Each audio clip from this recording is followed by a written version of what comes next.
चक्कर लगाने लगता है किसकी ओर, पृथ्वी की ओर चक्कर लगाने लगता है, तो हम लोग गाना गाते हैं चंदा मामा दूर के। बाकी और कैसा गाना है हमारे पास में, तो ये इसके चारों ओर क्या कर रहा है, घूम रहा है। क्यों ये इसके चारों ओर घूम रहा है, क्योंकि चंद्रमा का आकार क्या है, छोटा, और पृथ्वी का आकार क्या है, बड़ा। पृथ्वी हर उस वस्तु को अपनी चारों ओर नचा लेती है जो पृथ्वी से द्रव्यमान में क्या है, छोटी होती है। इसका मतलब चंद्रमा बहुत समीप होता है। लेकिन अगर आप लोगों का हमारे चैनल सौर करियर पढ़ में बच्चों, आप लोगों का बहुत बहुत स्वागत है। माफी चाहते हैं बच्चों, इतने दिन से आप लोगों की क्लास दे नहीं पाया। 10 तारीख को मैंने बोला था कि नया बैच पूरी तरीके से आपका स्टार्ट हो जाएगा, लेकिन बच्चों नए तारीख से 10 तारीख से हम लोग नया बैच स्टार्ट नहीं कर पाए।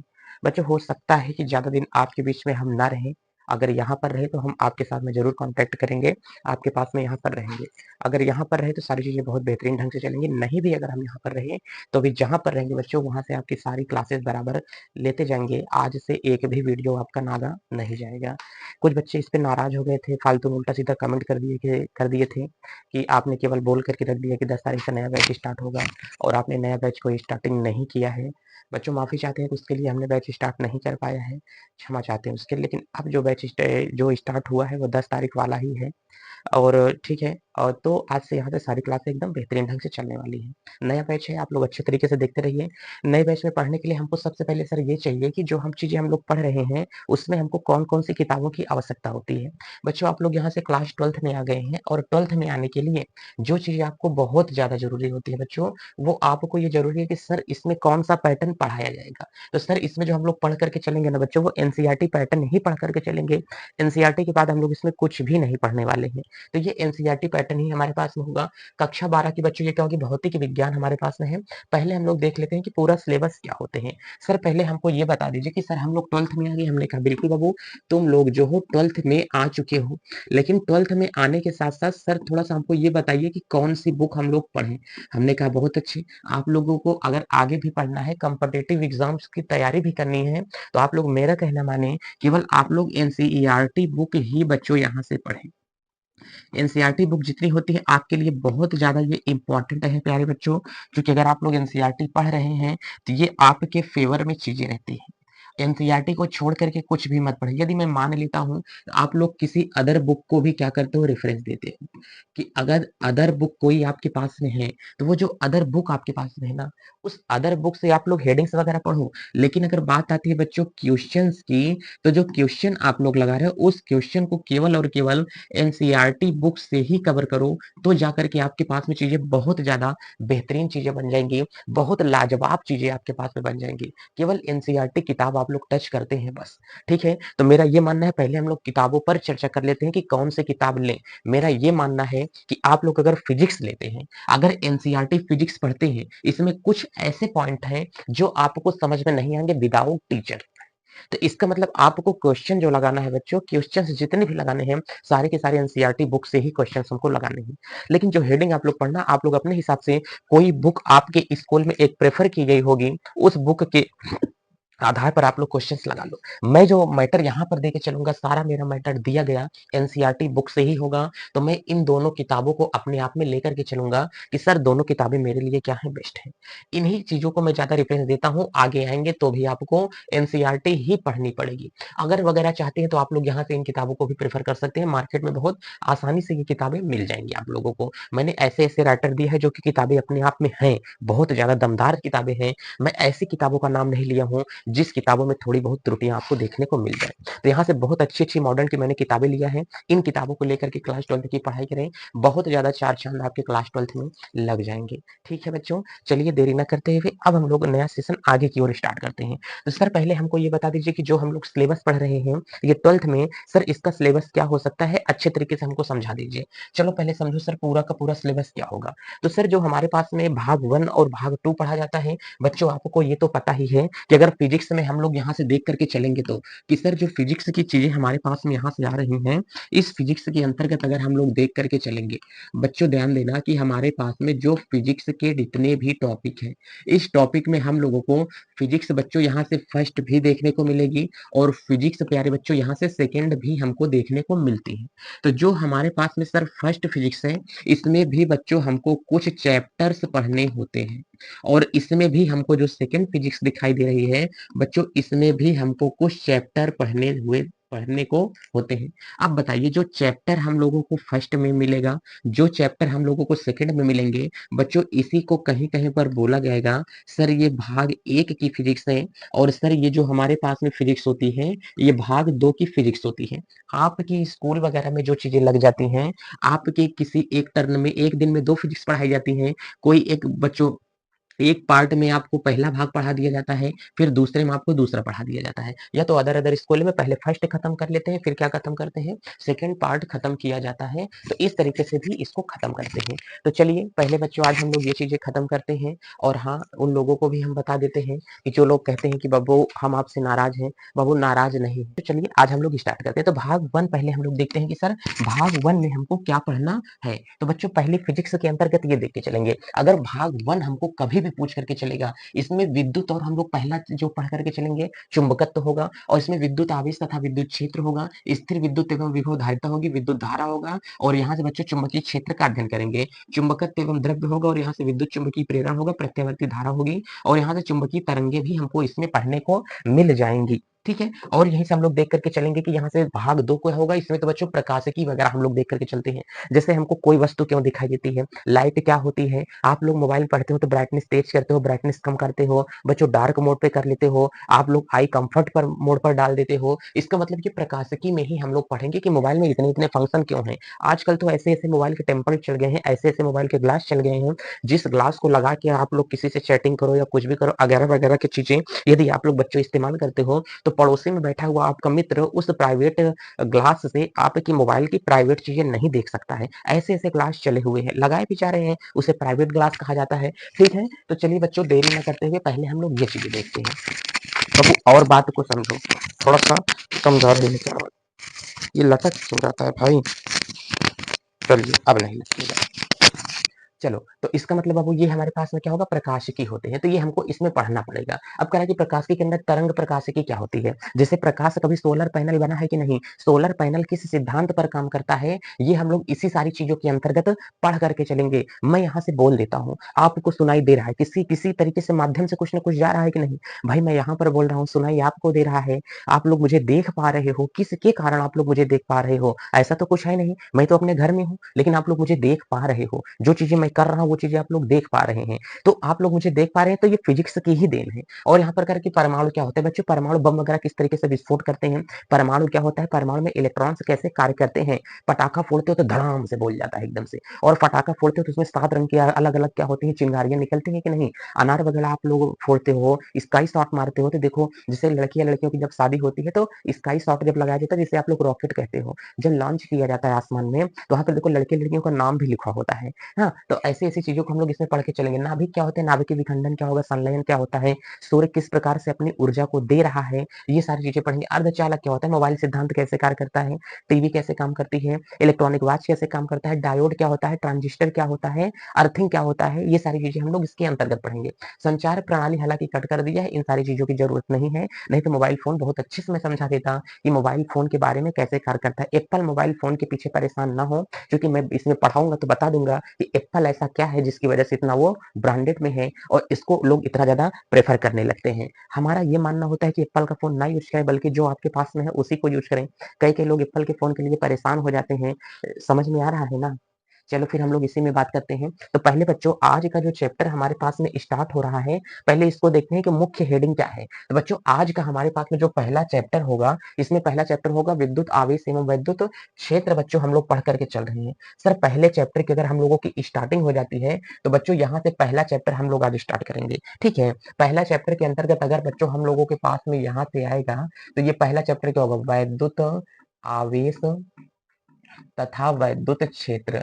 बच्चों ये यहाँ से हमारे पास में होगा वैद्युत आवेश तथा वैद्युत यहाँ से क्षेत्र हम लोगों के पास में चलेगा। ये पहला चैप्टर हमारे पास में है और पहले चैप्टर की अगर हम लोग शुरुआत देखेंगे तो पहले चैप्टर में क्या-क्या चीजें चल करके चलेंगी। तो यहाँ देखो विद्युत आवेश होता क्या है इसकी जानकारी लेंगे। विद्युत आवेश की परिभाषा क्या होती है, आवेश के प्रकार क्या होते हैं, आवेश के गुणधर्म क्या होते हैं, आवेश संरक्षण का नियम क्या होता है, कह रहा है कि law of conservation of charge, इसे हम लोग देख करके चलेंगे। बच्चों law of conservation of charge ये बहुत ज्यादा जरूरी होता है। ये कंजर्वेशन ऑफ चार्ज ये क्या होते हैं कि बहुत ज्यादा आप लोगों से पूछा जाएगा। तो इस चीज़ को हमेशा ध्यान देना और यहाँ से पूछा जाएगा पॉजिटिव तथा नेगेटिव चार्ज हमारे पास में क्या होते हैं, तो इसको देख कर के यहाँ चलेंगे। ये इतनी चीज़ें बहुत ज़्यादा इम्पोर्टेंट है इस चैप्टर के अंतर्गत, ठीक है? और यहीं से देखो और हमको इस चैप्टर के अंतर्गत क्या पढ़ना है? बच्चों कूलाम का नियम, कूलाम्स लॉ जो हमारे पास में है, ये बहुत ज़्यादा ज़रूरी है, इसको हम लोग पढ़ कर के चलेंगे, ठीक है? ये देख लीजिए, इसमें मैं हेडिंग आपको दिखा देता हूँ कि सर हमको क्या-क्या चीज़ें पढ़ कर के चलनी है। गॉस का प्रमेय है, मुख्य टॉपिक्स भी अंत में देख लेंगे। फिर चलिए आज देरी ना करते हुए हम लोग बच्चों चीज़ों को स्टार्ट करते हैं कि सर ये क्या होता है? तो सर जो आज का चैप्टर स्टार्ट हुआ है ना, ये पहले तो हम लोग देख करके चलते हैं कि चैप्टर का नाम क्या होता है। तो सर आज जो चैप्टर का हमारे पास में नाम होगा, ये चैप्टर का नाम दिया है कि वैद्युत आवेश तथा वैद्युत क्षेत्र दे करके रखा है। बच्चों यहाँ से ध्यान दे करके चलना, यहाँ से हमको कह रहा है कि जो हमारे पास में चैप्टर स्टार्ट हो रहा है, वैद्युत आवेश तथा वैद्युत क्षेत्र हमको दिखाई दे रहा है। चलिए सर इसको हम लोग यहाँ से तो समझ लिए हैं कि सर वैद्युत आवेश तथा वैद्युत क्षेत्र क्या होता है। मैंने अभी कुछ नहीं बताया, एकदम दिमाग को फ्रेश करके बैठिए कि सर वैद्युत आवेश क्या होता है और वैद्युत क्षेत्र क्या होते हैं। इन चीजों पर थोड़ा गहन अगर जानकारी दे देते ना तो बहुत बढ़िया अच्छे तरीके से समझ में आ जाता। बच्चों वैद्युत आवेश, आवेश का मतलब अभी आपको कुछ नहीं पता है। मैं एक चीज बता रहा हूँ, आप लोग उसे ध्यान से समझना। अच्छा ये बताओ, कभी आप लोग जब नहा करके जब बाल आपके सूखे होते हैं तो कंघी को लेकर के जब कभी बाल से रगड़ते हो और जब कंघी को दूर करके लेके जाते हैं तो हम देखते हैं कि हमारे पास में बाल कंघी में क्या होता है, चिपकने लगता है। 1 मिनट हम आपको थोड़ा-सा देख लेते हैं कि कंघी से बाल और क्या करने लगता है, वो आकर्षित करने लगता है। इसका मतलब उस कंघे के अंदर ऐसा क्या उत्पन्न हो गया कि हमने उसको जब बाल में रगड़ा तो वो कागज के टुकड़े को अपनी ओर क्या करने लगता है, वो खींचने लगता है। जब वो कागज के टुकड़े को अपनी ओर बबू क्या करेगा, खींचने लगेगा, तो इसका मतलब उसे हम लोग बोल देते हैं कि वो क्या होता है। तो सर उसके अंदर ऐसा कुछ न कुछ गुण उत्पन्न हो जाता है जिसके कारण वो कागज की छोटी-छोटी वस्तुओं को अपनी ओर क्या करने लगता है, खींचने लगता है। बोलो क्या इतनी बात आप लोगों को समझ में आ रही है? कह रहे हैं कि हाँ सर बिल्कुल, हम लोगों को इतनी भी बातें क्या हो रही हैं, समझ में आ रही हैं।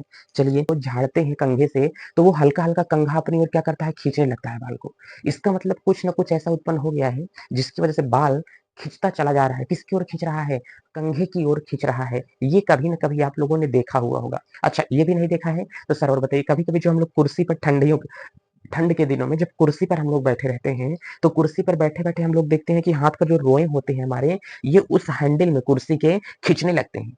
तो इसका मतलब हाथ के रोएँ कुर्सी में चिपकने लगते हैं। ऐसा क्यों होता है?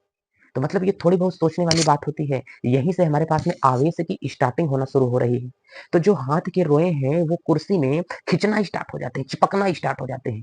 तो ये स कंडीशन ऐसी क्यों हो जाती है? अच्छा, ये भी नहीं देखे हैं, तो कभी-कभी सर जो बादल होता है, बादल को देखो जब मौसम एकदम गड़गड़ाहट से एकदम खराब होने लगता है मौसम, तो बादल-बादल आपस में क्या करते हैं, जब एक-दूसरे के समीप आते हैं, स्पार्क निकलता है, चिंगारी निकलती है, तो कहते हैं कि अब बादल मतलब बिजली गिर रही है। क्या गिर रही है? बिजली गिर रही है। और उस समय पर व्यथाकथित जो पुराने दादी-दादा हैं, ये लोग कहते हैं कि आसमान से चिर्री गिरती है, जब ये किसी पुराने घूर घूर समझते हो? जहाँ पर गाँव-वाँव के लोग क्या करते हैं, भैंस वगैरह का गोबर इकट्ठा कर देते हैं, उसे घूर कहा जाता है। जब हाँ, यही तो होता है ना घूर। हुँ, तो जो घूर इकट्ठा हो जाता है, वहाँ पर क्या होगा, बहुत ज़्यादा गोबर वगैरह इकट्ठा हो जाएगा। तो गोबर पर जब गिरे कहते हैं कि वो सोना होता है। ऐसा नहीं होता है भाई साहब, सोना वगैरह नहीं होता है। आसमान में कहीं पर सोना नहीं है, कोई ऊपर बैठा नहीं है कि बंदे के पास सोना इतना ज़्यादा इफ़रात है। अगर ऐसा सोना निकलता तो हम रोज़ अपने घर पर गिरवाते। और रोज़ मार्केट में उसकी हम जाकर के सप्लाई कर देते कि भाई साहब ऐसा क्या करो, आप सोने का झुमका ले लो हमसे, हम आपको 20,000 रुपए में सोने का झुमका दे देंगे। मैडम जी आप हमसे 9 लाख का हार ले लो, हम आपको एकदम फ्री में दे देंगे बस, आपको 1 पैसा इसमें देने की आवश्यकता नहीं है। बिल्कुल भी हम आपसे पैसा नहीं लेंगे। तो इसका मतलब ये नहीं होता है। आकाशीय जो बिजली होती है, वो केवल दमकती-चमकती है, उसमें कुछ नहीं होगा। अच्छा आपके घर में टीवी है, जो कुबड़ वाली टीवी होती है, एलईडी टीवी की नॉट एलईडी, मैं एलईडी की बात नहीं कर रहा हूँ। जो कुबड़ वाली टीवी होती है, अगर वो कुबड़ वाली टीवी चलती रहती है, तो टीवी की स्क्रीन के पास में देखो जब छोटे-छोटे कागज के टुकड़े लेके जाते हैं, तो वो खींच लेती है। नहीं तो कुछ मत लेके जाओ, हाथ को लेकर के जाओ और हाथ के रोएँ को उसके पास जब हम लोग लगाते हैं, तो रोएँ खड़े हो जाते हैं। हाथ के रोएँ को क्या करती है, वो खींचना स्टार्ट कर देती है। जब हाथ के रोएँ को वो खींचना स्टार्ट कर देती है, इसका मतलब वो कागज जो था हमारे पास में ना, वो टीवी की स्क्रीन जो है ना, वो हाथ के रोएँ को अपनी ओर खींच रही है। इसका मतलब खींच रही है। हाँ सर, ऐसा तो कभी-कभी होता है। अरे बाबा ये भी नहीं देखे हो, तो टीवी की स्क्रीन पर कभी एक हाथ मार करके देख लेना, हाथ में काले-काले धूल के कण जमा हो जाते हैं। सर जो हाथ में काले-काले धूल के कण जमे हो जाएँगे, इसका मतलब टीवी की स्क्रीन गंदी हो जाती है। वो गंदी नहीं होती है, वो गंदी करवा लेती है। जब लोग टीवी की केयर करने लगते हैं तो ऐसा नहीं होगा। ऐसे इसीलिए कहा जाता है ना, इस संसार में ज़माने में लोग एक-दूसरे को खींचने और नोचने पर लगे हुए हैं। यदि किसी इंसान की लाइफ में कोई रोकने और टोकने वाला इंसान होता है, तो वो इंसान इस ज़माने की गंदी नज़रों से ना, वो बहुत छुप करके बचा हुआ होता है। जब वही इंसान नहीं रह जाता, लोग उस पे कुत्ते के जैसा टूट पड़ते हैं। अब बताओ, जब उसके ऊपर किसी बाग में अगर माली ना रहे, तो वो बाग कितनी जल्दी उजड़ जाता है। उस बाग की कोई रखवाला नहीं होगा, उसकी कोई केयर करने वाला नहीं होगा। जब कोई केयर करने वाला नहीं होगा, तो बाग उजड़ जाएगा। ठीक इसी प्रकार से हम लोगों के घर में माता-पिता होते हैं, दादी-दादा होते हैं, बहन-भाई होते हैं, सब लोग होते हैं। रोकने के लिए हम लोग अच्छे काम करें कि ना करें, गलत काम करें कि ना करें, इन सारी चीज़ों को रोकने के लिए हमारी लाइफ में एक ऐसा इंसान होना चाहिए, जो कि सही को सही और गलत को गलत हमें सलाह करने से हमको बचाए। मैं सही कर रहा हूँ कि मैं गलत कर रहा हूँ, इन सारी चीज़ों को समझाएँ हम लोगों से। थोड़ा-सा प्यार की दुनिया में अगर लेकर के चलेंगे, तो ये चीज़ें क्या होती हैं बच्चों, अलग हो जाती हैं। जब कोई लड़की होती है, अगर कोई लड़की किसी लड़की की शादी अगर माँ-बाप अपनी अपनी मर्ज़ी से किसी लड़के के साथ में कर देते हैं, अब वो लड़का चाहे जिस क्वालिटी का निकले, लड़की का ख़्याल रखें, भगवान करे कि बहुत अच्छी बात है अगर लड़की का ख़्याल रख लेता है तो। अगर वो लड़का ख़्याल नहीं रख पाया लड़की का ना, मारेगा, पीटेगा, दारू पी के आएगा, ये करेगा, वो करेगा, तो माँ-बाप कहेंगे क्या करना है? किस्मत उसकी थी कि ऐसा वो काम हो गया। नहीं, हम तो किए तो बहुत अच्छे तरीके से थे। लेकिन वही लड़की जब अपने मन से शादी करना चाहती थी ना, तब माँ-बाप नहीं कहे कि हाँ, क्या करें, किस्मत में ही ऐसा था इसलिए हो गया।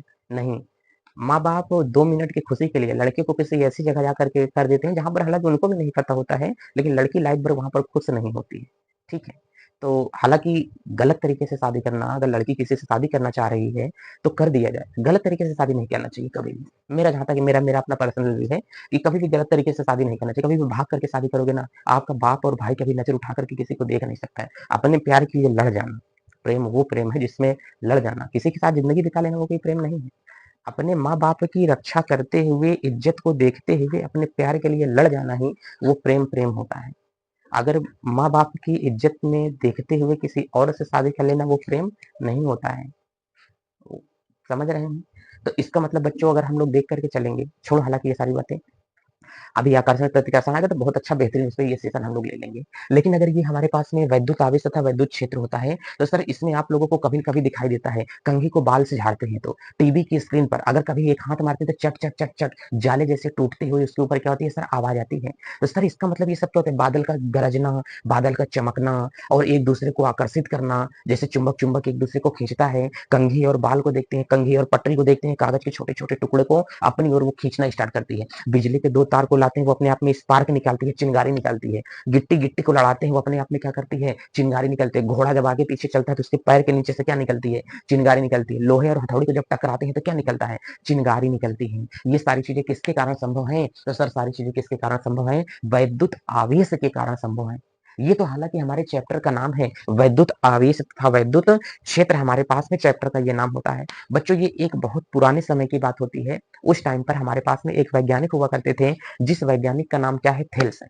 थेल्स ने क्या किया था, बहुत पुराने समय में, ध्यान देना, यहाँ से हम अगर आपको बताना चाहेंगे कि जैसे यहाँ पर ध्यान से देखो, ये देखो, कभी हमारे पास में टीवी स्क्रीन होती है, अगर टीवी के पास में हम लोग काले-काले कागज के टुकड़ों को लेके जाते हैं, तो वो अपनी ओर उसको क्या करती है, खींच लेती है। ये हमारा एलईडी बोर्ड है। नहीं, मैं इसके ऊपर अभी आपको करके दिखा देता। कुबड़ वाली टीवियों में आवेश ज़्यादा आपको दिखाई देगा। जैसे लड़की है, अगर कभी कंघी से करके बाल को झाड़ लेती है, हालाँकि इतना तो नहीं उड़ेगा, लेकिन हल्की बहुत मात्रा में बाल को क्या करते हैं, खींचना शुरू कर देते थे। इनका बहन जी को क्या पता है, इनके कंघी में चार्ज उत्पन्न हो गया है, आवेश उत्पन्न हो गया, जो कि इसको बाल को अपनी ओर क्या कर रहा है, सर खींचना शुरू कर देते हैं। अच्छा, एक बात ये भी है, और कभी-कभी आप लोगों ने देखा होगा, जैसे किसी कपड़े को जब हम लोग क्या करते हैं, रगड़ते हैं, तो वो कपड़ा भी छोटे-छोटे कागज को अपनी ओर क्या करता है, खींचना शुरू कर देगा। आकाशीय बिजलियाँ कभी आप लोग चमकते हुए देखे होंगे, और यहाँ पर कि पेंसिल और कागज को जब आपस में क्या करते हैं, रगड़ते हैं, तो ऐसा क्या रीज़न होता है कि पेंसिल और कागज एक-दूसरे, पेंसिल को कागज पर चलाना संभव क्यों है?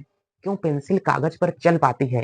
तो केवल किसके कारण? आवेश के कारण, विद्युत के कारण चल पाता है। ऊन को जब रबड़ से रगड़ते हैं, गुब्बारे से रगड़ते हैं, तो ये दोनों आपस में क्या होते हैं, चार्ज हो जाते हैं। कल मैं आपको लोगों के लिए ये प्रैक्टिकल करके दिखाता हूँ इसमें से, ठीक है? तो इसमें से जो चीज़ें चार्ज हो जाएँगी, जैसे जब कंघी को कागज़ से कंघी को रगड़ करके कागज़ के टुकड़ों के पास में लेकर जाते हैं, तो कंघी कागज़ के टुकड़े को अपनी ओर क्या करती है, खींचना शुरू कर देती है। अब बच्चों, जब कंघी कागज़ के टुकड़े को अपनी ओर क्या करती है, खींचना शुरू कर देगी, तो इसका मतलब कंघी पर क्या उत्पन्न हो गया है, आवेश उत्पन्न हो गया है। ये बच्चों अंबर नामक पत्थर होता है। अंबर नामक क्या होगा, पत्थर होता है। अंबर कोई अंबर नामक पदार्थ कोई केमिकल नहीं होता है। अंबर नामक एक पत्थर होता है। इस पत्थर को जब किससे किया गया तो कह रहा है कि जब इस पत्थर को आपस में रगड़ा गया तो इसमें छोटी-छोटी वस्तुओं को अपने अंदर आकर्षित करने का गुण उत्पन्न हो गया। इसका प्रयोग सबसे पहली बार किसने किया था? तो भाई साहब इसका जो प्रयोग किए थे ना, ये अंबर नामक बच्चों हमारे पास में क्या होता है? पत्थर होता है। आज के बाद आप लोग अपने दिमाग में समझना कि अंबर बच्चों एक क्या होता है? पत्थर होता है। जब इसको क्या किया जाता है? रगड़ा गया। जब रगड़ा गया तो बच्चों इसके अंदर किसका गुण आ जाता है? आकर्षण का गुण आ जाता है। ये हल्की-हल्की वस्तुओं को अपने अंदर क्या करने लगता है? खींचने लगता है। अपनी ओर क्या करने लगा? खींचने लगा। तो इसका मतलब जब ये अपनी ओर खींचने लगा और इसको क्या किया गया? सबसे पहली बार बच्चों प्रयोग किया गया। इस प्रयोग को सबसे पहले किसने किया था? थेल्स ने किया। तो थेल्स घबरा गई कि भाई साहब ये ऐसा क्या हो रहा है यार? पत्थर-पत्थर को हमने क्या किया? जब रगड़ दिया तो रगड़ने के बाद में छोटी-छोटी वस्तुओं को ये खींचना क्यों शुरू कर दिया? तो उनको पता चला कि भाई साहब ये क्या होता है? ये चार्ज होता है, इसी को ही क्या कहा जाता है? आवेश कहा जाता है। अब बताओ यहाँ से अगर यहीं से हम लोग बोल दें अंबर का मतलब क्या होता है? एक ग्रीक भाषा शब्द, ये यूनानी शब्द होता है। अब यूनान में इसका जो मतलब होता है, अंबर का मतलब होता है इलेक्ट्रॉन। ध्यान से देना, अगर कभी भी आप लोग अंबर को जो यूनान में बोला जाता है, अर्थात हम लोग कहेंगे कि जो हमारे पास में ग्रीक भाषा होती है, तो यूनान में जब इसको बोला गया तो इसका मतलब क्या होता है? इलेक्ट्रॉन होता है। इलेक्ट्रिसिटी इसका मतलब क्या होता है? इलेक्ट्रॉन होता है। अपने यहाँ पर देखेंगे। अभी मैं आपको कुछ चर्चा नहीं बता रहा हूँ। अभी मैं आपको किसी चीज़ की परिभाषा नहीं बता रहा हूँ। आप लोग आसमान में बिजली चमकना देखते हो, केवल किसके कारण संभव है? आवेश के कारण। लोहे-लोहे को टकराते हैं तो चिंगारी निकलती है, केवल किसके कारण? आवेश के कारण। आप हमें मोबाइल में देख पा रहे हो, केवल किसके कारण? आवेश के कारण। आप मेरी बात सुन पा रहे हो, केवल किसके कारण? आवेश के कारण। आपके घर में मोबाइल फ़ोन बजता है, केवल किसके कारण? आवेश के कारण। इतनी बातें समझ है। आपको किसी के ऊपर प्यार मोहब्बत आता है, केवल किसके कारण? आवेश के कारण ये सारी चीज़ें होती हैं। चलिए सर, एक बात तो यहाँ से हम लोग समझ जाते हैं। अब यहाँ से हमको एक बात आप ये समझ के दिखाओ, जैसे मैंने और ये कह दिया कि इसका मतलब कंघी जो है कागज के टुकड़े को अपनी ओर क्या करती है? ये खींचना शुरू कर दी है अपनी ओर। यहाँ पर ध्यान से देखो तो कंघी के ऊपर कागज के छोटे-छोटे कण जा करके क्या होंगे? चिपक जा रहे हैं। इसका मतलब जब कंघी के कण आपस में चिपक जा रहे हैं, तो इसका मतलब इस कंघी पर क्या उत्पन्न हुआ है? भाई साहब इस कंघी के ऊपर उत्पन्न हुआ है आवेश। ये जो हमारे पास में होता है बच्चों, इसे हम कहते हैं कि ये पत्थर होता है। इसे हम लोग क्या बोलेंगे? ये पत्थर होगा और इस पत्थर को क्या कहा जाता है बच्चों? अंबर नामक पत्थर कहा जाता है। और यहाँ से ये देखो हमने कहा कि भाई साहब ये क्या चमकना शुरू हो गया है? बिजली चमक रही है। ये हमने कहा कि जब हम लोग ऊन को रगड़ रहे हैं, किससे रगड़ रहे हैं बच्चों? ऊन को कह रहा है कि रबड़ से रगड़ रहे हैं, तो देखते हैं कि खींचने लगता है। पेंसिल को कागज पर चला पाते हैं, केवल किसके कारण चला पाते हैं? सर पेंसिल को कागज पर चला पाते हैं ना, तो आवेश के कारण चला पाते हैं। आवेश नहीं होता तो कभी पेंसिल को कागज पर चला नहीं पाते। कपड़े को जब आपस में रगड़ दिया जाता है तो ये भी क्या होता है? चार्ज हो जाता है। कल लड़की ने बाल को कंघी से रगड़ दिया तो इन दोनों के ऊपर जो उत्पन्न हो गया है इसे हम लोग कह सकते हैं कि सर क्या उत्पन्न हुआ है? सर आवेश उत्पन्न हो गया है। इसका मतलब आवेश जब कहीं पर उत्पन्न होगा, ध्यान से देखना मेरी एक बात को, जितना मैंने अभी आपको उदाहरण दिया, हमने कहा कि सर इन सारी चीजों में एक ही चीज मैंने कहा उत्पन्न हुआ है और वो मैंने कहा कि क्या उत्पन्न हुआ है? सर आवेश उत्पन्न हुआ है। मैंने यही कहा कि क्या उत्पन्न हुआ? आवेश। जब कहीं पर भी आवेश उत्पन्न होगा तो समझ लो कि वहां पर कौन सी घटना देखने को मिल रही है? या तो चीजें आकर्षण होती है या तो वहां पर आपको क्या देखने को मिलता है? प्रतिकर्षण देखने को मिलता है। आकर्षण का मतलब या तो वो अपनी ओर खींचेगा या तो अपने से दूर भगाएगा। आकर्षण का मतलब अपनी ओर खींचना, प्रतिकर्षण का मतलब अपने से दूर भगाना। इसका मतलब वो आकर्षण है और एक अपने पास में क्या होता है? प्रतिकर्षण होता है। चलिए सर ये चीजें तो हम लोगों ने इतना समझ लिया कि सर आवेश कहीं भी उत्पन्न होगा ना तो सर या तो वो आकर्षण का काम करेगा या तो सर वो किसका काम करेगा? प्रतिकर्षण का काम करता है। लड़कियों एक बात बताओ, हमने कहा भाई लड़कियों से ही सवाल ऐसा क्यों होता है? क्योंकि आप ही लोगों को ये सारी चीजें ज्यादा पता है। दुपट्टा आप लोग लेकर के चलते हो, लड़के नहीं लेकर के चलते हैं। वो अलग बात की है कि आजकल इंस्टाग्राम पर ट्रेंडिंग चलने लगा है। लड़के साड़ी पहन करके डांस कर रहे हैं, सूट पहन करके डांस कर रहे हैं और लड़कियां जींस और शॉर्ट पहन करके डांस कर रही हैं। बाप इज्जत कमाते कमाते मर जाए, बेटी इज्जत उतारते उतारते मर जाए। आई मीन शॉर्ट कपड़ा पहनते पहनते मर जाए। हाँ, बहुत ही अच्छे दिल की वो लड़कियां होती हैं जिनका कोई इंस्टाग्राम नहीं चलता है। हम आपसे इसीलिए बहुत ज़्यादा खुश हैं क्योंकि कोई भी इंस्टाग्राम आप लोगों का नहीं है। यदि इंस्टाग्राम अकाउंट नहीं है तो आप बहुत ही दिल के नेक इंसान हैं, ठीक है? ऐसे इंसानों से कोई दुखी नहीं हो सकता है कभी, कभी भी, चाहे हम हो, चाहे कोई और हो। चलिए फिलहाल, तो इसका मतलब अगर हम लोग देखते हैं कि कभी ऊन के कपड़ों को जब हम बच्चों उतारते हैं, तो देखते हैं कि उसमें एक अजीब-सा हमको चिंगारी जैसा महसूस होगा। या लड़कियाँ कभी मम्मी वगैरह की साड़ी जब मोड़ती हैं, मोड़ करके एक बार जब झटकते हैं ना, तो चट, चट, चट की आवाज़ उसमें से आना शुरू हो जाता है। तो चटचटाहट की जो आवाज़ आती है, इसका मतलब जो चटचटाहट की आवाज़ आ रही है, वो आवेश ही है उसमें। क्या है बच्चों? उसमें आवेश ही हमको दिखाई दे रहा है। चलिए, एक बात तो और समझ में आ गई है कि सर हमको यहाँ से ये समझ में आ गया कि इसमें आवेश उत्पन्न हो गया। हमने कहा हाँ भाई साहब, इसमें आवेश उत्पन्न होता है। अब कोई अगर हमको ये बता दे कि सर ये बताइए आवेश ऐसे क्यों उत्पन्न हो जाता है? हमने कहा कि आवेश क्यों उत्पन्न हुआ? आवेश की खोज क्यों की गई? अगर इसके बारे में कोई हमको बता दे कि आवेश की खोज क्यों की गई, तो हम लोग बहुत अच्छे तरीके से ये चीज़ें समझ लेंगे कि सर आवेश की खोज क्यों की गई? पहले ये समझते हैं कि आवेश की खोज क्यों की गई? आपको पता है पृथ्वी इतनी हमारी बड़ी है, अगर किसी वस्तु को ऊपर की ओर छोड़ देते हैं, तो वो हमेशा हर वस्तु को कहाँ खींच लेती है? नीचे की ओर खींच लेती है। इसका मतलब पृथ्वी हर उस वस्तु को अपने नीचे की ओर खींच लेती है। पृथ्वी हर उस वस्तु को अपने नीचे की ओर खींच लेती है, जो कि पृथ्वी से द्रव्यमान में क्या होती है? हल्की होती है। अगर पृथ्वी से द्रव्यमान में कोई वस्तु भारी आ जाए, जैसे हमने कह दिया कि सर ये हमारे पास में क्या है? मैं एक समझाने का जस्ट तरीका बता रहा हूँ। हमने कहा कि सर हमारे पास में ये क्या है? पृथ्वी है। अगर पृथ्वी पर कोई पृथ्वी से छोटी वस्तु है, तो पृथ्वी हमेशा इसको अपने केंद्र की ओर क्या करती है? खींच लेगी। हमेशा। इसमें इसका कोई गुण ही नहीं है। अगर पृथ्वी बड़ी है, ये कोई हमने कहा कि सर हमारे पास में ये एक वस्तु है, अगर ये कोई वस्तु होगी, तो इसको पृथ्वी हमेशा क्या करती है? खींच लेती है। इसका मतलब अगर कोई वस्तु द्रव्यमान में बड़ा है, अगर एक वस्तु द्रव्यमान में क्या है? छोटा है, तो बड़ा वाला छोटे को हमेशा अपनी ओर क्या करता है? खींच लेता है। हमेशा ये खींच लेगा। अब ये इसको खींचेगा क्यों? साहब इसको ये प्यार करने के लिए खींच लेगा। आप बताओ जब ये इसको खींच लेगा अपनी ओर, कहे हाँ सर, कहे सर ऐसा है ये तो हमारी पृथ्वी मान लीजिए। हमने कहा भाई साहब चलो ये अपनी अर्थ है और यहीं पर कोई एक बड़ा-सा वस्तु आ गई है कोई। हमने कहा अगर कोई वस्तु पृथ्वी से बड़ी आ जाएगी, तो पृथ्वी के औकात नहीं है कि उस वस्तु को अपनी ओर पृथ्वी क्या करे? खींच ले। पृथ्वी खींच जाएगी उस वस्तु की ओर। क्या होगा? पृथ्वी खींच जाएगी उस वस्तु की ओर। इसीलिए कहते हैं ना, अरे प्यार में तो हम तुम्हें समुंदर देने की कोशिश कर रहे थे। हम तुम्हें समुंदर देने वाले थे, तुम एक छोटा-सा तालाब पाकर अपना मिजाज ही बदल बैठे।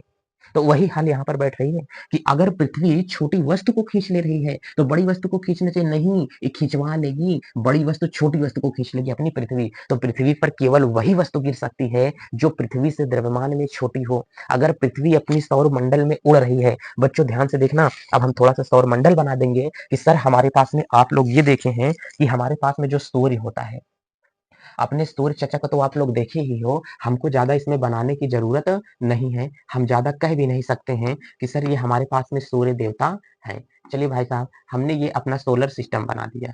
चलो, आप लोग ये समझो कि हमने अपना सोलर सिस्टम जो बनाया यहाँ से ये बना दिया है। अब इसको भाई साहब हम फिल कर दें और फिल करने के बाद में चीज़ें और देखते हैं कि क्या होगा। ये तो हमारे पास में हमारा सूर्य हो गया और यहीं से हम लोग जो हमारे पास में छोटे-मोटे हमारे पास में ग्रह हैं, ये हमारे पास में बुध है, ये हमारे पास में शुक्र है और ये हमारे पास में क्या है? पृथ्वी है। देखो इसमें बड़ा, छोटा, थोड़ा-सा बहुत बन सकता है, ये मैं नहीं बता रहा हूँ। इसे आप लोग समझते चलना अपनी-अपनी भाषा में। और फिर हमने कहा कि हमारे पास में मंगल है, फिर हमारे पास में बृहस्पति है, फिर यहाँ से बच्चों हमारे पास में ये है, फिर हमारे पास में ये है। मैं आकार के अनुसार मुझे थोड़ा-सा क्रम नहीं इसका याद आ पा रहा है। इसके बाद हमारे पास में बहुत सारे ग्रह हैं। चलिए इसको हम लोग कुछ न कुछ बच्चों यहाँ से क्या करते हैं? रंग दे देते हैं। इसको हम कुछ न कुछ यहाँ से कलर दे देते हैं ताकि चीज़ें हमारे पास में क्लियर हो जाएँ। चलिए एक बात तो और समझ में आ रही है कि सर इसको भी नीला दे दिया जाए। फ्रेम, भाई साहब फ्रेम भी कैसा हो जाए? नीला हो जाए। ये छोटुआ का फ्रेम कैसा हो जाए? नीला हो जाए। ये जो हमारे पास में है इसको भी अगर हम लोग देखना चाहेंगे तो सरकार ये हमारे पास में आ जाते हैं। ठीक है? इतनी सारी चीज़ों को पहले आप लोग समझो। और कलर नहीं है क्या इसमें? चलिए, कोई बात नहीं, हम लोग इसी से इसको भर देंगे। अब हमने कहा कि ये जो हमारे पास में सर क्या है? ये पृथ्वी है। अब आप लोगों को समझ रहा है कि सरकार ये जो हमारे पास में पृथ्वी हमको दिखाई दे रही है, ये हमारी पृथ्वी हमको दिखाई दे रही है। हमने कहा कि चलो तुम हट जाओ।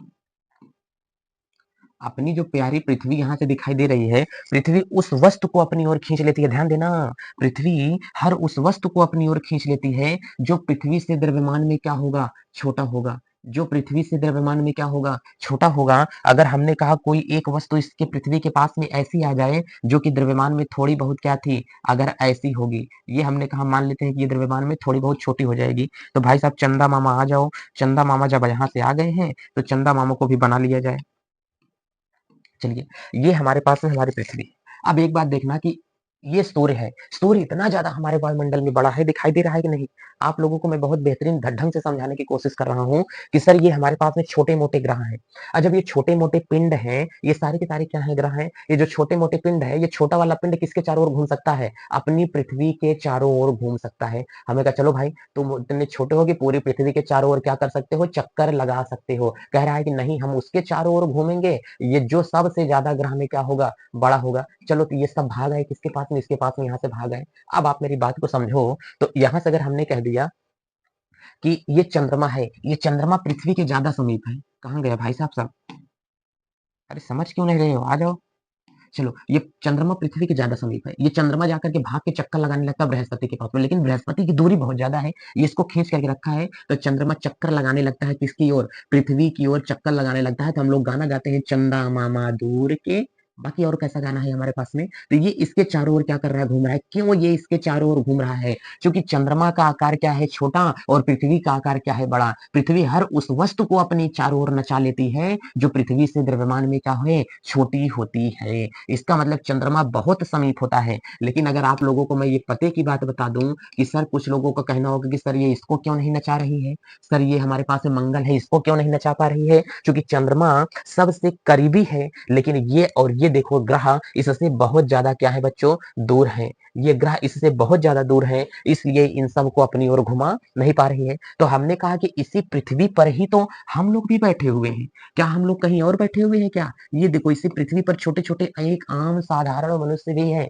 अगर इसी पृथ्वी पर छोटे-छोटे एक आम साधारण मनुष्य भी है, तो हमने कहा कि जो हमारे पास में सौरमंडल हमारे पास में होता है, ध्यान से देख करके चलना। अब हमने कहा कि जो सौरमंडल आपको दिखाई देगा, उस सौरमंडल को अगर हम लोग देखेंगे तो ध्यान से देखना, इसी सौरमंडल पर तो हमारी पृथ्वी है। भाई साहब आप लोग इसको देखते हो कि नहीं?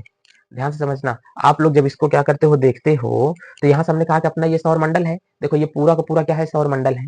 लेकिन इस सौरमंडल में ही अगर हम लोग देखेंगे, तो बच्चों हमारे पास में हमारी अर्थ भी है। ये पूरा का पूरा सौरमंडल, ये सौरमंडल इतना ज़्यादा ये बड़ा होता है कि ध्यान से देखो ये पूरा का पूरा हमारे पास में बच्चों क्या है? सन है। इतना ज़्यादा ये सन बड़ा होता है। तो सूर्य के बड़ा होने के कारण सूर्य के चारों ओर जितने भी ग्रह हैं, चारों ओर क्या कर रहे हैं? चक्कर लगा रहे हैं। हालाँकि ये सूर्य है, सूर्य में देखो दहकता-दहकता एकदम ताला क्या है? आग निकल रही है। इसलिए जो सूर्य हमारे पास में है, देखो इसके चारों ओर का मैं आपको नज़ारा दिखा रहा हूँ। ये सूर्य है एकदम से, ठीक है? जब सूर्य को अगर आप लोग कभी देख कर के चलोगे, तो ये आपको सूर्य दिखाई देगा। कहेंगे सर हाँ, सूर्य है तो ये बात सही है, लेकिन सूर्य में सर ये पीला प्रकाश क्यों दिखाई देता है? हमने कहा साहब जब सूर्य अपना पैदा हुआ था, तो सूर्य के पैदा होने के बाद में सूर्य से जो प्रकाश निकलता था, उस प्रकाश का जो रंग था, दरअसल वो उस प्रकाश का रंग क्या था? नीला था। लेकिन जैसे-जैसे सूर्य की उम्र बढ़ते गई, सूर्य के प्रकाश का रंग कैसा हो गया है?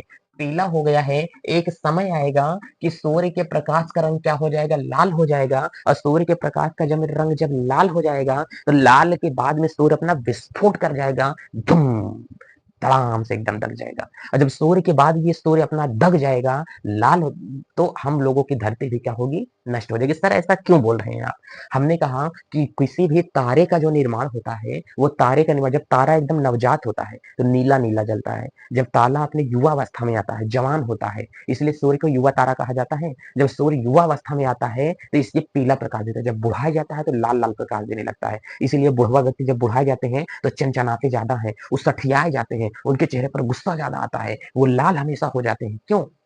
चूँकि वो बुड्ढा होने के करीब में आ गया है, बुड्ढा हो चुका है। इसीलिए आपके घर में जो सिलेंडर होता है, जब एकदम हचक के सिलेंडर भरा करके आते हैं, तो नीला-नीला प्रकाश देता है। जब सिलेंडर आधा खत्म हो जाता है, तो पीला प्रकाश देने लगता है और जब सिलेंडरवा खत्म होने के किनारे आ जाता है ना, तो भपक-भपक के लाल-लाल जलने लगता है और जब लाल-लाल जलने लगा सिलेंडर, तो समझ लो तुम्हारे चूल्हे की गैस क्या हो रही है? खत्म हो रही है। आज के बाद बच्चों याद कर लो, कभी भी आपके चूल्हे की गैस अगर लाल जल रही है, तो इसका मतलब उसका प्रकाश क्या हो गया है? उसकी गैस क्या हो गई है? खत्म हो गई है। इतना बड़ा ये पिंड है, बाप रे बाप! इतना बड़ा जब ये पिंड है, तो इसका मतलब भाई साहब ये क्या करेगा? घूमेगा भी। कह रहे हैं कि और नहीं तो क्या देखो सूर्य इतना बड़ा है पूरे ब्रह्मांड में, लेकिन पूरे ब्रह्मांड में सूर्य हमारा इतना छोटा हो जाएगा कि हमको क्या करेगा? दिखाई भी नहीं देगा। ध्यान से देखो, ये अपना क्या है? सौरमंडल है। अब इस सौरमंडल में हम लोग सूर्य को देखते हुए चले जाएँ, तो हमारा सूर्य कहाँ है? दिखाई दे रहा है? पूरे ब्रह्मांड में सूर्य नहीं दिखाई दे रहा है, अलग-अलग प्रकार के हम लोगों को स्टार्स दिखाई देंगे। तो बताओ बताओ ये हम लोगों का सूर्य होता है। अब ध्यान से देखो, ये इसके चारों ओर की कक्षाएँ दिखाई दे रही हैं और यहीं पर हमारी धरती माता बैठी हुए हैं। इस धरती माता को हम लोग क्या करते हैं, देख कर के चलते हैं। ठीक है? बुध है, शुक्र है, मरकरी है, वीनस है और क्या है, अर्थ है। अब ये हमारी अर्थ यहाँ पर देखो दिखाई दे रही है, मैं ज़ूम करते हुए चले चल रहा हूँ आप लोगों को। तो ये आप लोगों को अर्थ दिखाई देगा। चलिए, ये हमारे पास में अर्थ हमको दिखाई दे दिया। चलिए, ये देखो आप लोगों को अर्थ कहीं न कहीं बहुत जल्दी से रोटेट कर जा रही है। ये ध्यान से देखो अर्थ है। अब इसी अर्थ पर तो हम लोग जो सूर्य के चारों ओर पृथ्वी क्यों घूम रही है? क्योंकि सूर्य आकार में, द्रव्यमान में बड़ा है, पृथ्वी का आकार क्या है, छोटा है। इस सृष्टि का नियम है, जो उम्र में बड़ा होगा, जो वजन में ज़्यादा होगा, द्रव्यमान में ज़्यादा होगा, उसके चारों ओर वह वस्तु क्या करेगी, घूमेगी। एक बड़े व्यक्ति के चारों ओर उसके छोटे-छोटे सैनिक घूमते हैं। मोदी के चारों ओर छोटे-छोटे लोग घूमते रहते हैं कि नहीं? बड़े व्यक्ति के लोग चारों ओर छोटे-छोटे घूमते हैं कि नहीं? एक बड़े कारखाने में चारों लोग छोटे-छोटे नौकर काम करते हैं कि नहीं? तो कहें हाँ सर, काम करते हैं। अब ये अपनी अर्थ है, तो अर्थ भी क्या काम करेगी, किसी न किसी को अपने चारों ओर क्या करेगी बच्चा, घुमा कर ही रहेगी, वो हमेशा घुमाएगी ही। कह रहे हैं कि बहुत सही सर, तो इसका मतलब पृथ्वी पर जो वस्तुएं होंगी, पृथ्वी पर जितनी वस्तुएं बच्चों आएंगी, हमने कहा कि बड़ी वस्तु छोटी वस्तु की ओर हमेशा घूमती रहेगी। तो हमने कहा कि ये तो हमारे पास में क्या है, एक बड़ी वस्तु आ गई है। ये हमने कहा कि सर ये क्या है, पृथ्वी है। कोई भी वस्तु ऊपर से इस पर गिरती है तो वो पृथ्वी पर ही आती है। क्यों? क्योंकि उस वस्तु का आकार क्या होता है, छोटा होता है। लेकिन हमने कहा तो पृथ्वी हर वस्तु को अपने केंद्र की ओर क्या करती है, खींच लेती है। अपने गुरुत्वाकर्षण बल से नीचे की ओर खींच लेती है। इसको खींच ली, किस बल के कारण, गुरुत्वाकर्षण बल के कारण। लेकिन मैं अभी चाक से पढ़ा होता, मैं डस्टर लेता और गर्दे को मैं क्या करता, झाड़ देता, तो गर्दे को भी पृथ्वी अपनी ओर क्या करती, खींच लेती है। लेकिन अगर मैं चौक से पढ़ाता ना, अगर मैं दीवार पर लिखता तो चाक घिसती, लेकिन घिस गई कुछ चाक, जो गर्दा गिरा वो नीचे, तो पृथ्वी उसको खींच ली। लेकिन बुड़वा में जो लग गया है, उसको पृथ्वी अपने केंद्र की ओर नहीं खींच पा रही। क्या मैंने फेविकोल लगा के चिपकाया क्या, उस छोटे छोटे कण को नहीं चिपकाया। जब उस छोटे छोटे कण को नहीं चिपकाया तो वो बोर्ड पर क्यों चिपक गया? मैंने पेंसिल लिया, मैंने पेंसिल से कुछ ना कुछ मैंने क्या कर दिया, लिख दिया। और लिख दिया तो कागज पर वो काला काला क्या हुआ, चिपक गया, निशान बन गया। पृथ्वी उस कण को अपनी ओर नहीं खींच पा रही है। जो धूल का कण ऐसे उड़ता गया, ऐसे उड़ता गया, उड़ता गया, मेरे टीवी पर जाकर के चिपक गया। पृथ्वी उस कण को नीचे की ओर नहीं खींच पा रही है। क्यों नहीं खींच पा रही है? क्योंकि पृथ्वी का गुरुत्वाकर्षण बल फेल हो गया। गैस के कण छोटे छोटे उड़ते रहते हैं वायुमंडल में, पृथ्वी उन कणों को अपनी ओर नहीं खींच पाती है। क्यों नहीं खींच पाती है? क्योंकि इसका मतलब है कि पृथ्वी एक ऐसे द्रव्यमान को अपने केंद्र की ओर खींच लेती है जिस पर गुरुत्वाकर्षण बल लग सके। पृथ्वी ऐसी वस्तु को केंद्र की ओर नहीं खींच पाती है जिसका द्रव्यमान बहुत कम होता है, बहुत नगण्य होता है। ऐसी वस्तुओं को पृथ्वी अपने केंद्र की ओर नहीं खींच पाती है। इसका मतलब धरती माता की भी एक लिमिट होती है, उस लिमिट को क्रॉस नहीं कर सकते हैं। कभी धरती माता अपनी उस लिमिट को क्रॉस नहीं कर सकती हैं। ठीक उसी प्रकार से जैसे एक लड़की अपने घर में अपनी मनमानी नहीं कर सकती है, कोई लड़का अपने घर में अपनी मनमानी नहीं कर सकता है, आप लोग अपने घर में अपनी मनमानी नहीं कर सकते हो। वैसे धरती माता एक बहुत हल्की वस्तु को खींच नहीं पाती है, फेल हो जाती है और वह कण हमेशा की तरह वायुमंडल में उड़ता रहता है, हमेशा की तरह वो कण उड़ता रहता है, अर्थात उस पर गुरुत्वाकर्षण बल नहीं कार्य करता है। जब किसी वस्तु पर गुरुत्वाकर्षण बल कार्य नहीं कर पाता है, उस बल को ज्ञात करते हैं वैद्युत बल। उस पर कौन सा बल काम करता है, वैद्युत बल काम करता है। कह रहे हैं कि एक मास्टर चौक से बोर्ड पर खिंचाता है तो लिख उठता है, उसके कण को धरती माता खींच नहीं पाती क्योंकि गुरुत्वाकर्षण बल नहीं काम करेगा, उस पर काम करेगा वैद्युत बल। तो इसका नतीजा क्या है, वैद्युत बल की खोज क्यों की गई? वैद्युत बल की खोज इसलिए की गई कि गुरुत्वाकर्षण बल जब क्या हो गया, फेल हो गया। जब गुरुत्वाकर्षण बल फेल हो गया, गुरुत्वाकर्षण बल के फेल होने पर वैद्युत बल आया और वैद्युत बल ऐसी वस्तुओं पर संभव हो पाता है जिसका द्रव्यमान बहुत नगण्य होता है, बहुत कम होता है। ठीक है, माइक्रो कूलम में जिसका द्रव्यमान होता है। तो मतलब जहां पर जब वैद्युत बल जिसकी गणना नहीं कर सकता, सॉरी, गुरुत्वाकर्षण बल जिसकी गणना नहीं कर सकता, उसकी गणना कौन करता है, उसकी गणना सर करता है वैद्युत बल। तो पता चला इस चैप्टर को वैद्युत बल नाम क्यों दिया गया, वैद्युत क्षेत्र तथा वैद्युत आवेश तथा वैद्युत क्षेत्र, क्यों इस चैप्टर का नाम दिया गया है? कह रहे हैं कि हाँ सर, पता तो चल गया इस चैप्टर का नाम ऐसा क्यों दिया गया। तो जिसकी खोज कौन नहीं कर पाता है, तो जिसकी खोज नहीं कर पाएगा बाबू, वैद्युत बल। तो हमने कहा कि गुरुत्वाकर्षण बल, हमने कहा कि ये तो हमारे पास में बच्चों क्या होती है सर, ये हमारे पास में हो जाती है, पृथ्वी हमारे पास में है। हमने कहा सर चलो ठीक है, हमने कहा कि सर ये आपके पास में आपकी पृथ्वी है, पृथ्वी पर बहुत सारे क्या हैं, पेड़-पौधे यहाँ से बना दिए जाते हैं। अब हमने कहा कि पेड़-पौधे जब बहुत से पृथ्वी पर बन गए हैं, तो आप लोग यहाँ से देखो कि पृथ्वी हर वस्तु को ऊपर से गिरती हुई वस्तु को पृथ्वी नीचे की ओर खींच लेती है। तो ऊपर से गिरती हुई चीज़ को नीचे की ओर खींच लेती है, इसके लिए केवल एक ही बल होता है बच्चों जिसे क्या कहा जाता है? गुरुत्वाकर्षण बल कहा जाता है। अब कई-कई पर पृथ्वी ऐसे पे काम करती है जिसको कि वो खींच ही नहीं पाता है और जब उसको वो खींच नहीं पाएगा, कुछ-कुछ चीज़ें हैं ऐसी हैं कि जो वायुमंडल में उड़ती रहती हैं, पृथ्वी उसको नीचे की ओर नहीं खींच पाएगी, तो बहुत हल्की वस्तु, इसका मतलब हम लोग कह देंगे बाबू हल्की वस्तु। कुछ ऐसी हल्की वस्तुएँ होती हैं जिस पर गुरुत्वाकर्षण बल क्या हो गया है, सर फेल हो जाता है और जब गुरुत्वाकर्षण बल बाबू क्या हो गया, फेल हो जाता है, तो उसके लिए एक बल आता है जिसे क्या कहा जाता है? वैद्युत बल कहा जाता है। क्या कहा जाता है? वैद्युत बल कहा जाता है। तो ये चैप्टर क्यों पढ़ा जाता है? ये चैप्टर तब पढ़ा गया जब गुरुत्वाकर्षण बल फेल हो गया, नहीं अध्ययन कर पाया, तो इसको वैद्युत बल अध्ययन किया। मैं एक मजे की बात बताता हूँ। सर क्या बता रहे हैं मजे की बात? हमने कहा एक नट मैं आपको दे देता हूँ, ध्यान समझना, एक मैं आपको नट दे देता हूँ, उस नट को मैंने कहा कि भाई साहब नट बोल्ट है, उसको मैंने दे दिया नट को, भाई इसको चारों ओर क्या करो कस डालो। कसते गया, ऊपर गया, ऊपर गया, ऊपर गया, ऊपर गया और ऊपर जब गया, जाकर के चिपक जाता है। क्या तुमने लेई लगा करके चिपकाया? वो नट क्यों चिपक गया? क्या सर कसा हो गया? अरे कसा हो गया तो वो ढील भी हो सकता है, लेकिन वो चिपक क्यों गया जाकर के उसके ऊपर? वो खुल भी सकता था, क्यों नहीं वो खुला? जब वो नहीं खुला तो सर इसीलिए वो नहीं खुला है ना, क्योंकि उस पर वैद्युत बल लग गया है। हमने कहा ये ले लो, लेई मैं दे देता हूँ आपको। हमने कहा ठीक है सर, ये मैंने आपको ले दे दिया, एक मैंने पेपर दे दिया। अब इस पेपर को जब मैंने यहाँ से बच्चों क्या कर दिया, दे दिया, तो पेपर को जब मैंने यहाँ से दिया, मैं इसको लगा लूँ तभी आपको समझा पाऊंगा, नहीं तो मैं आपको समझाऊंगा नहीं पाऊंगा। समझो, देखो ये मैंने ले दे दिया आपको, ठीक है? ये मैंने एक पेपर ले लिया, इस पेपर को मैंने लेई थोड़ी सी लगाई इसके ऊपर, ऐसे कर दिया, ये पेपर क्या हुआ, चिपक गया।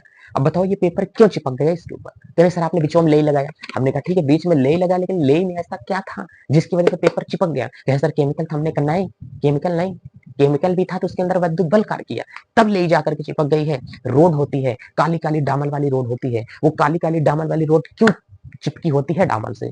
कुछ कुछ नहीं, डामल माने जीरो, पहले उसके अंतर्गत वैद्युत बल कार्य किया। तो दुनिया में कोई एक दूसरे को जोड़ करके रखा है ना, तो केवल एक ही है, वैद्युत बल।